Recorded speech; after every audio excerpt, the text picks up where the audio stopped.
Welcome to the Very Occasional Podcast with Morgan Quaid. I'm joined today by Tom Ebeyer, founder of Imagination Spectrum. And I'm hoping the answer to all my questions regarding aphantasia. So, Tom, thank you very much for joining me on the podcast. Thanks for having me here, Morgan. It's a pleasure, and in more ways than one. So, to begin with, let's talk a little bit about Imagination Spectrum, what it is, what was the impetus for you coming up with this business, and a little bit about where that all came from. Sure. So Imagination Spectrum really started with my work around aphantasia. So for those who don't know, aphantasia is the inability to visualize in your mind's eye. So if I ask you to think of a horse, most people will be able to actually see some version of a horse in their mind. Some people will see a big brown horse standing in a field. Some people will see a racehorse.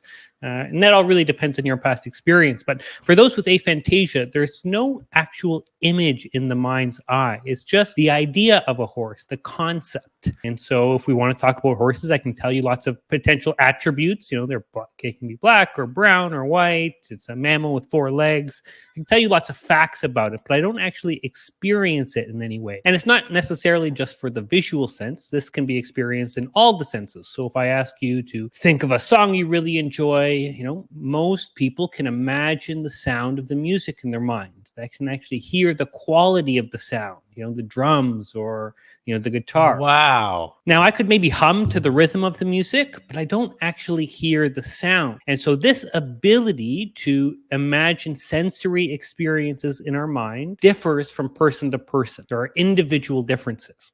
So it's not necessarily that you see a picture or you don't. Some people can create vast, vivid videos or project images out into the 3D world around them. Some people just see rough outlines and flashes of color. And so Imagination Spectrum is the culmination of our work to identify these individual differences, measure them across people, across all the senses, and then continuously try to discover what do these individual differences mean for our life, work, and our well-being. What does it mean for someone to see images, vivid images versus not, or to be able to, imagine, smell, and taste very vividly for someone who can't, or someone who can imagine movement. And, we've spoken to, for example, athletes who, can practice their sport completely in their mind because they feel the movement of their body while they're sitting on the couch. And so these differences between people are very interesting to me and largely unrecognized. Most people don't even know that there are individual differences in the domain of imagination. Well, I have so many questions. So, listener, you may have heard this me say this before, but so I don't know what to say. I have aphantasia. I don't really want to say suffer with aphantasia because that seems a bit on the nose. But so I close my eyes. You say horse, I see nothing, just darkness. So I'm one of those kinds. And then the thing that immediately jumps to me as you were describing that was my father told me when I was younger, he'd read it in a book somewhere. I used to play a lot of basketball, and he said, we've got to visualize standing at the free throw line, ball going in. And I thought, that's what I'm going to do. I'm going to visualize. Couldn't see anything. There was no point telling me that. I can't see anything going on, but I tried, and so it's really, really interesting. And it's super interesting that you get some people that can do the whole thing in their mind. That is amazing.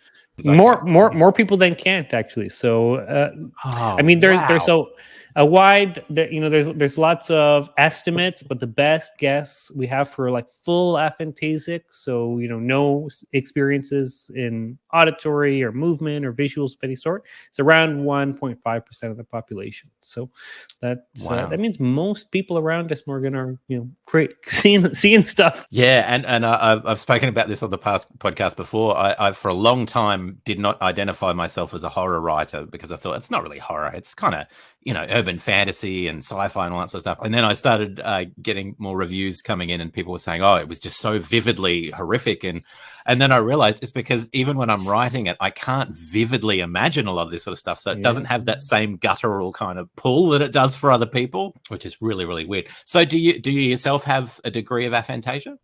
I have full aphantasia in all the senses, so I don't have create Yes. any experiences in my mind. Of I was actually one of the first 21 cases ever identified as having congenital aphantasia. So I've been in this world Right. kind of right from the beginning. Right, and so I get the visual because that's my thing. When you say auditory, so does it just, can you recall a tune or anything like that, or is it I mean, that you just don't see anything?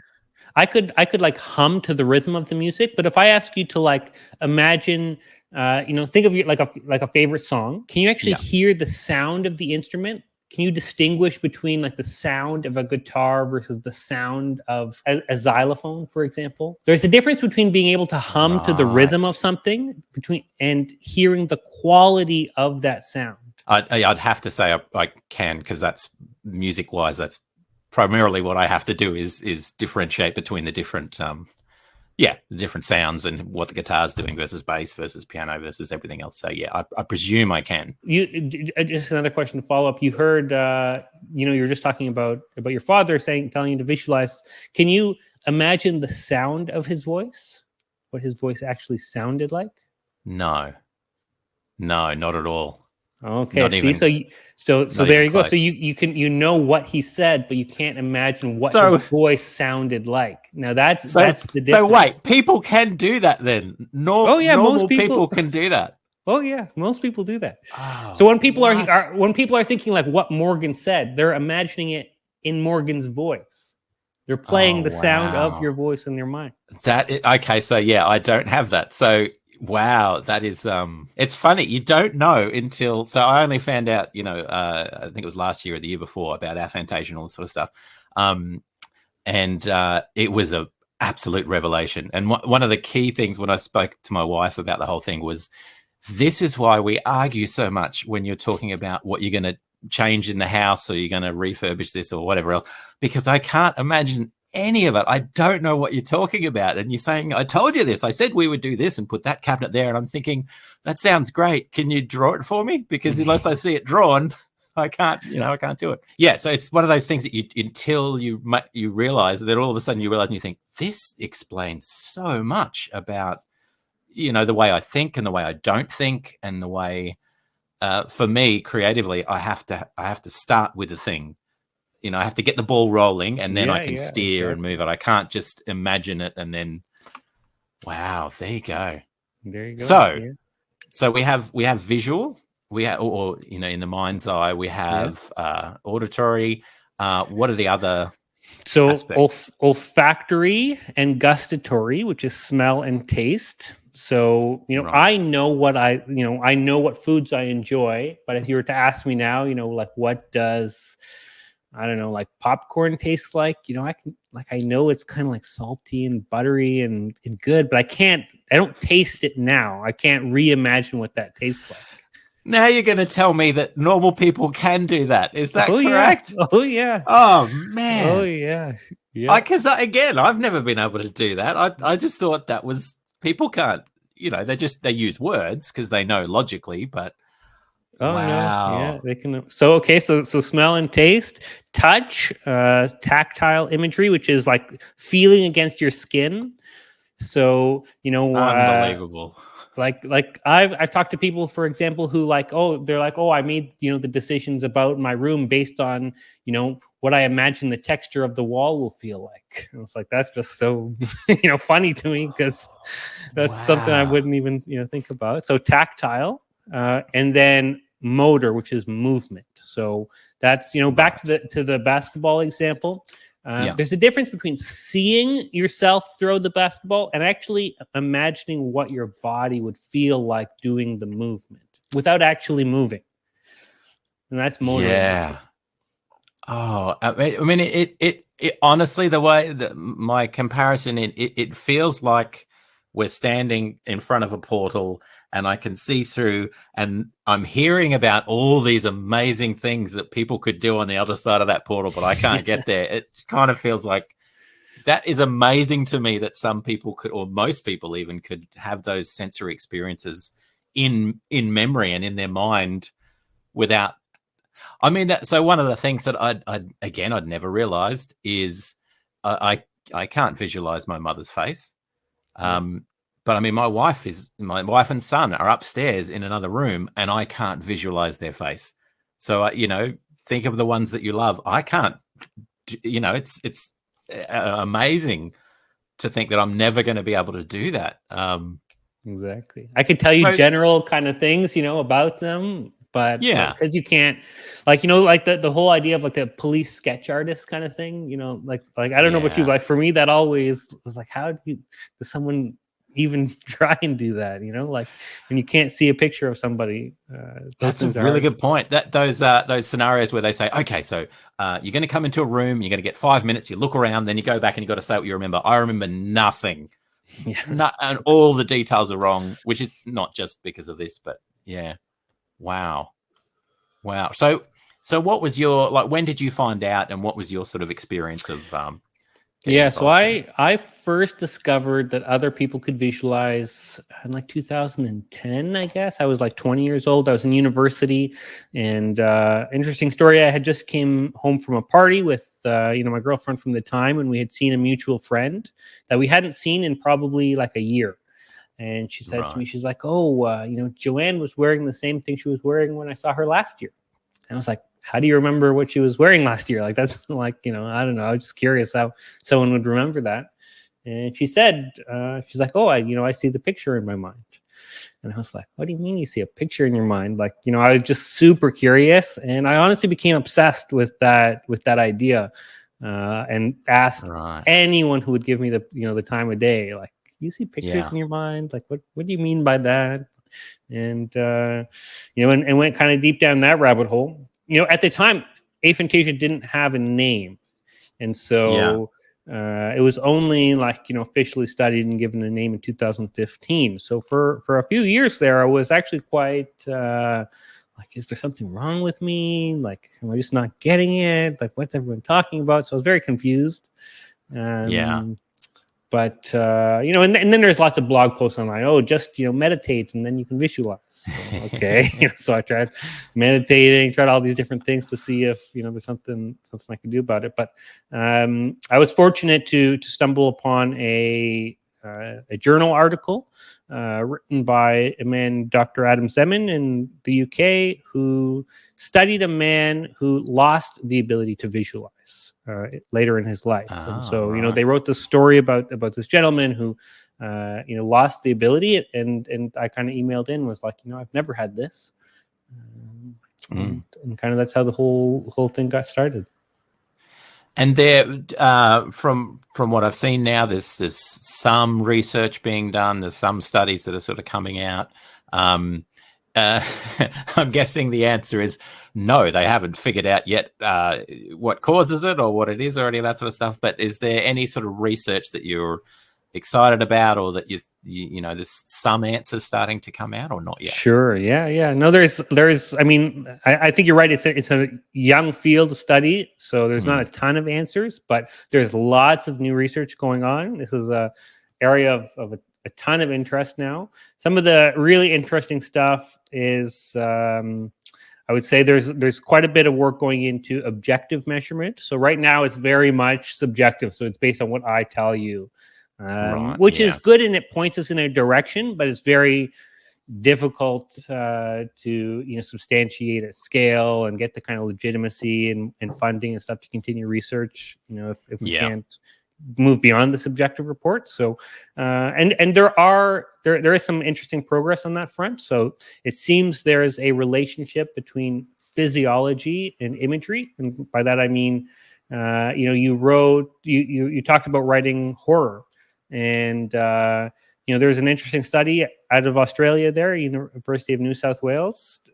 Dr. Joel Pearson showed that when people with vivid imagery read scary passages, you can measure their skin conductance. So the hair on their arms will stand up more. They'll get a little more sweaty than people who don't see imagery.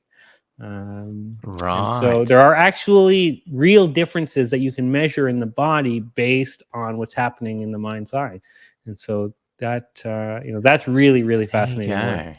Yeah, and if I listen to an audiobook, or if I read a horror or something like that, which I don't tend to do a lot of, but if I do that, I'll be fine. If I watch a horror movie, I am a wreck. I'm terrible. Exactly. I don't even want to go anywhere near it. I'll be, because I can see it then, and it's a lot more confronting. Exactly. Well, so where I found out was a British comedian called Richard Herring, who is just doing a online podcasty sort of thing. And he was just wandering around at the start of his show, basically saying he spoke to a friend of his that said, "Oh, imagine this," and he said, "Well, yeah, but you don't really imagine it, though, do you? You're just saying that." No, I visualize, and that's how he kind of. So it was through his story that I thought, hang on. What do you mean? What do you mean you're one of those people that can't imagine anything? That sounds like me. And then kind of on from there. So tell us a little bit about imagination spectrum and what that's all about and what you do. Sure. Yeah. So a imagination spectrum is like a psychometric. It's like a personality test. To basically, we can quantify these individual differences. Right.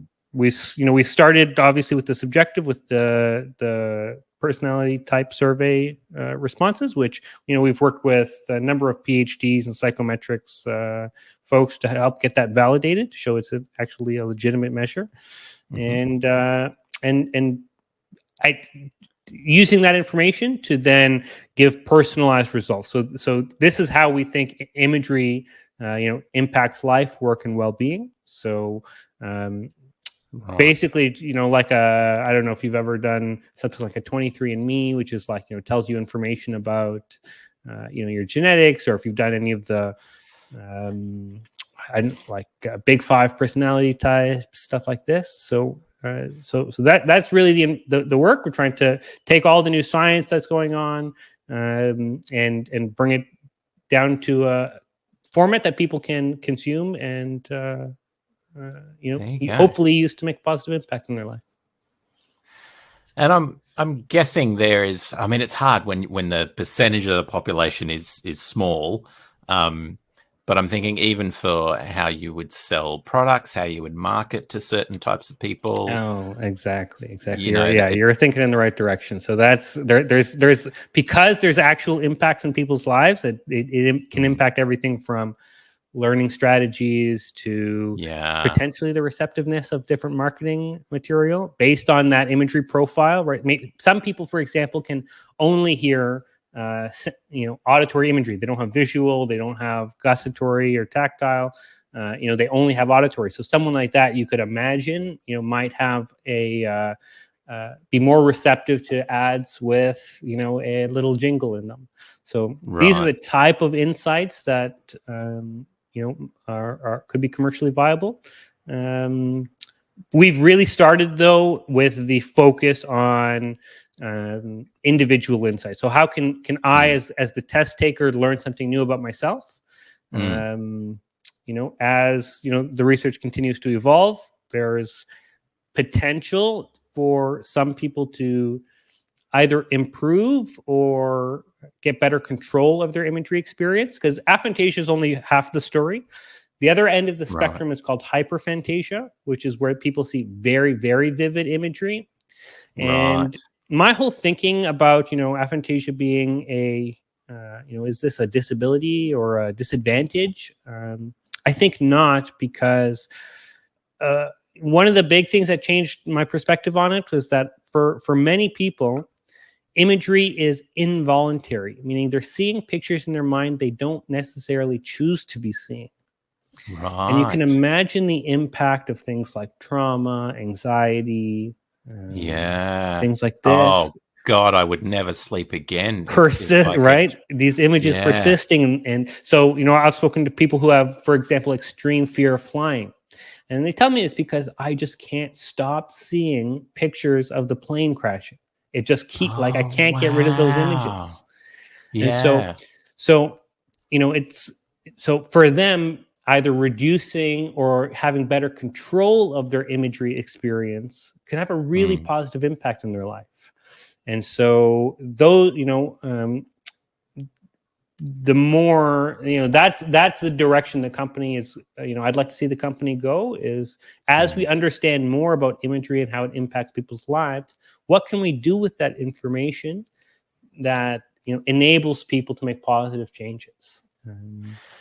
Yeah, and look, in a previous life, some of my work was around education and training and all that sort of stuff, and I can see a lot of impacts there. But even things like the light bell, ladies and gentlemen, Close. there you have it, a light bell. That's someone invent a light bell for me.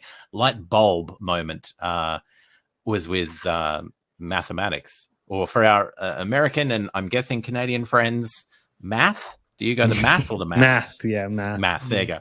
So math, not being able to visualize numbers has crippled me in terms of just being able to quickly, do a lot of this sort of stuff that I see other people doing. And now I understand. I mean, I get a lot of people aren't good at it anyway for lots of reasons, but it really did make me think this is one of the things I've struggled with for a long time. And I think that's part of the reason why. Another one, common for a writer, spelling. Yeah. Always been terrible at spelling. And then I realize again, there's this not being able to visualize the word. And when you're in school and they're saying, just spell it out in your head, and you're thinking, how am I? Yeah, I can't see it. I'm just going to say it wrong. So I think there's lots of those things that could potentially come out. Exactly. No. I think you're very right. Now, what's interesting, and to put a positive spin on it, there are, I've spoken to Nobel laureates in math and physics who have aphantasia. So it's not a hindrance. Right. What you learn, though, is that they've developed their own techniques to get around some of those things that we traditionally would learn in school. And so this is one of the things where persistence is really important. You have to be passionate and kind of learn to to do those things in a different way. The more we understand about those techniques, for example, I think the more you can accelerate, for example, someone's learning or increase the chance of success in different fields. If we understand how, to maybe tailor some of those learning strategies or techniques to a person's experience. So, all really interesting stuff. Yeah. And I'll be honest, I have the feeling even if I could see numbers, I probably wouldn't be that interested in maths, to be honest. Yeah. So it's just not my thing. But yeah, I can completely see that with writing scripts for comics and comic books and working with artists and all that sort of stuff. Pardon me. So I will write a script. I'll send that to an artist. The artist will come back. The script that I send will be very loose in terms of what the characters look like, because I don't know. There's a dude with hair and eyes and stuff. So I will send that draft, wait for the artist to come back. And it's not until I see what the artist has done and make a few choices that then I can go, all right, I know what they are. But if I'm writing a screenplay or anything like that, I have to have pictures of the people that are the main characters right there so that I can, so-and-so with her, and I just have to check blonde hair, because I will forget immediately because it's not readily, I can't just recall it. Exactly. Those references, using those references. And use tools and all the rest of it. But I suppose you're right. If you've got the passion and the drive, nothing's going to stop you doing it. And I thought about that as well, the whole, because, we all have issues sleeping sometimes, and sometimes I'll have just plot ideas and thoughts and work stuff going around in the head, and you won't sleep. And then I had the thought the other day, what if I could see everything I was imagining? I mean, admittedly, you would probably have coping mechanisms if you were born with that ability, but if it was suddenly switched on for me, I think that would be horrible, because I would see just I would never sleep, because it would just be all this amazing stuff going on. Or troubling. And the trauma side I didn't even think of, because I think the ability to quickly maybe get over things that you've seen or those sorts of things, maybe that's part of just having that kind of blank canvas or whatever it is. Exactly. No, I think that part's a potential advantage, not reliving those traumatic experiences. Not that I don't remember them or they don't have an impact. Of course they do. You can think about them for a long time, but when when they're gone, you don't relive them in the same way that other people can relive them. And so for one of the things I'll say is like, imagine, a messy breakup in your life. Like for me, it's like that was so long ago. It's like I know that happened. It's just kind of like trivia. For other people, you can see them visually, like tense up and feel it because they're like they're there again. And so wow. So do you what is your memory like in general with things that have happened in the past? Because mine is terrible. And I can watch the same movie over and over again. Some things I'll just remember, but again, I don't have that visceral kind of memory or anything. So it means I can move on very quickly and experience movies again for the, what's your situation? Kind of similar. I mean, the way I describe my memory of my life is kind of like trivia. It's like I know facts about what happened, kind of the same way I know the earth goes around the sun. I know these things happen to me.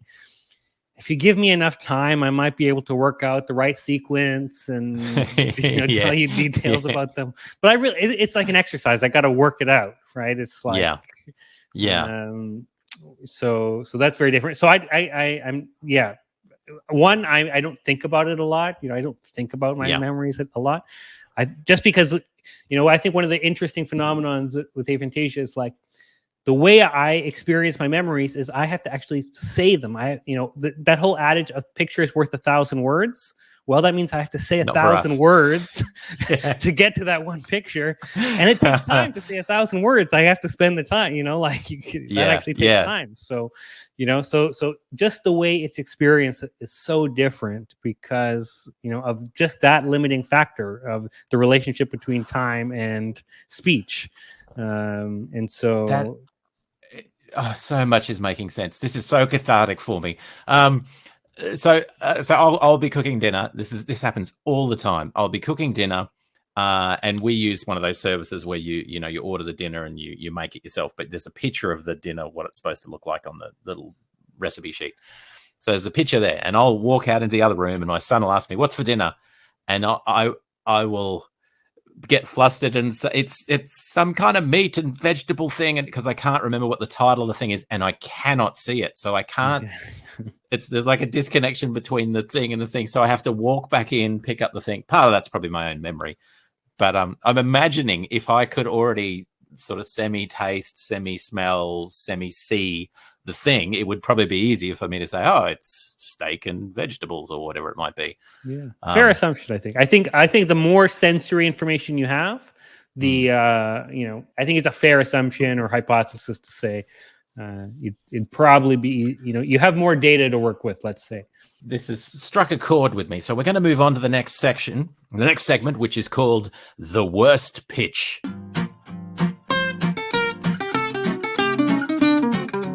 This is where we come up with a terrible pitch for a film, TV, book, anything like that. And the reason I'm now suddenly drawn to this is because I have an amazing idea, which is not going to be terrible at all. And it's just come to me. But I will give you the option, sir. So it's pretty much something you can come up with off the cuff, which, knowing our situation, is not as easy as you would think. Yeah, exactly. That kind of stuff. So I can go first if you like, or you can go first. It's up to you, whichever you would prefer. You go first. I'll go first. All right. Originally, I had one idea. That one's just gone now because my idea, understandably, focuses on aphantasia. A serial killer that purposefully hunts down aphantasics, if that's what we're called, because he knows he's got a higher chance of getting away with the murders because the people in the crime scene aren't going to remember anything in any vivid detail. He just has to wear a different wig each time, and he's going to get away with it. So it's a serial killer that goes around not killing people with aphantasia, but making sure he only kills people where the witnesses are people with aphantasia. It's a very niche thing that he has to go for. Niche, yeah. So if he goes somewhere and there's an aphantasia person there, and then there's someone else, but then a third person, well, no, I'm out. Sorry. No good. Yeah, I'm either going to have to kill two of them, or you know. And then you could have the main character being this person with aphantasia that continues to see people get murdered in front of him, but it's just wherever he goes, but doesn't seem that affected by it because he can't really vividly remember it, you know. Anyway, that was my pitch because it's I think I might write something about that though. That's fantastic. I don't mind it at all. One. That's a good one. That's funny. There was only I've only ever seen aphantasia represented in one TV show or movie. No. Just media in general is Space Force. I don't know if you ever saw Space Force, but there was a character in Space Force with aphantasia. I'm going to have to go back and have a look. I think I had a look at the first few episodes, but I'll have to go back. There we go. Yeah, sometime. Yeah. Interesting. Okay. Do I have a pitch for a bad? Do you have movie? a pitch in you? Yes. The worse, the better. What else are you really bad at? It's got to be something like that. Like anything. Well, counting sheep for one thing. I don't know how you can work that into it, but I've never been able to count sheep because you can't see the things when you close your eyes. So I don't know what people were talking about with that ever since I was a kid. Just, that whole thing of go to sleep by counting sheep. I'm just counting numbers in my head. That's all I'm doing because there's no sheep. Yeah, that's just counting. Yeah, exactly. Yeah. Interesting. I don't know if I got a bad pitch in me at the moment. We will circle back, sir. We will circle back. No problems at all. All right, so let's move on to the next section, the rapid fire questions.